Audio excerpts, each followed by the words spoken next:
ഇന്ന് എനിക്ക് പറയാനുള്ളത് ഞാൻ ചെറുപ്പം തൊട്ട് നേരിട്ട് വരുന്ന ലെക്സിന്റെ ശാപത്തെ കുറിച്ചാണ്. ഇതെന്ന് വാങ്ങിച്ചാൽ 2-3 ദിവസത്തിനുള്ളിൽ എന്റെ ടോപ്പ് ഇടിഞ്ഞു. അതിന്റെ കാരണം എന്താണെന്ന് നിങ്ങൾക്ക് അറിയോ? ഞാൻ കുറെ അന്വേഷിച്ചു, ഒന്നും കിട്ടിയില്ല. ഇതൊരു പക്ഷെ എന്റെ മാത്രം അനുഭവമായിരിക്കില്ലാട്ടാ, നിങ്ങളുടെ പലരുടെ അനുഭവമായിരിക്കും. അതുകൊണ്ടൊക്കെ തന്നെയാണ് ഞാൻ ഈ വീഡിയോ ചെയ്യണം. ഇപ്പൊ നിങ്ങൾ കാണുന്ന വിഷ്വൽസ് കീലേ അത് ഞാൻ വാങ്ങിച്ചിട്ടുണ്ടെന്ന് എടുത്താണ്. എനിക്കിങ്ങനെ ഒരു വീഡിയോയുടെ ആഗ്രഹം ഉണ്ടായി, നിങ്ങളൊക്കെ അറിയും. ചെറുപ്പം തൊട്ടുള്ളതെന്ന് കള്ളം പറഞ്ഞു ഒന്നല്ലേട്ടാ. എപ്പോ വാങ്ങിച്ചാലും മഷി തീർന്നകളും അതിന്റെ ടോപ്പ് ഇടിഞ്ഞു. നമ്മൾ എത്ര കെയറിംഗ് ആയിട്ട് കൊണ്ടുനടന്നു. ഞാൻ തന്നെ കണ്ടിട്ടുണ്ട് ലെക്സിയുടെ ടോപ്പ് ഇടിഞ്ഞതിനെ തുടർന്ന് വലിച്ചു വെക്കണ കുറെ ടീമുകളെ. ഡിയർ ലെക്സി ടീം, നിങ്ങൾ ഇത് ശ്രദ്ധിക്കണം കേട്ടാ. ആ വലിച്ചു വെക്കപ്പെട്ട ലെക്സികളുടെ വിഷമം നിങ്ങൾ ആരും കാണാതെ പോരുത്.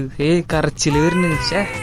ഈ വീഡിയോ കാണാൻ ആരെങ്കിലും ലെക്സിയുടെ ടോപ്പ് ഇതുവരെയായിട്ട് ഒടിഞ്ഞിട്ടില്ലെങ്കിൽ ജസ്റ്റ് ഒന്ന് കമന്റ് പറഞ്ഞേ. എനിക്ക് നിങ്ങളോട് സീരിയസ് ആയിട്ട് കുറച്ച് കാര്യങ്ങൾ സംസാരിക്കാനുണ്ട്. ഈ ഒരു കുറവഴിച്ചേ ബാക്കിയുള്ള എല്ലാ കാര്യത്തിലും ലെക്സി സീനാട്ടാ. ലെക്സി കൊണ്ട് തന്നെ ഫിനിഷിങ് വേറെ ഒറ്റ പാനൽ എനിക്ക് കിട്ടിയിട്ടില്ല. ഞാൻ ഇത്ര നേരം പറഞ്ഞതിനെ കുറിച്ച് നിങ്ങളുടെ അഭിപ്രായം എന്താന്ന് കമന്റ് ഇട്, ഞാൻ വായിച്ചോളാം. അപ്പൊ ശരിയടാ, ഞാൻ പോണു, ടാറ്റ. പിന്നെ എന്തൊക്കെ പറഞ്ഞാലും ലെക്സി ഒരു സെക്സി ആട്ടാ.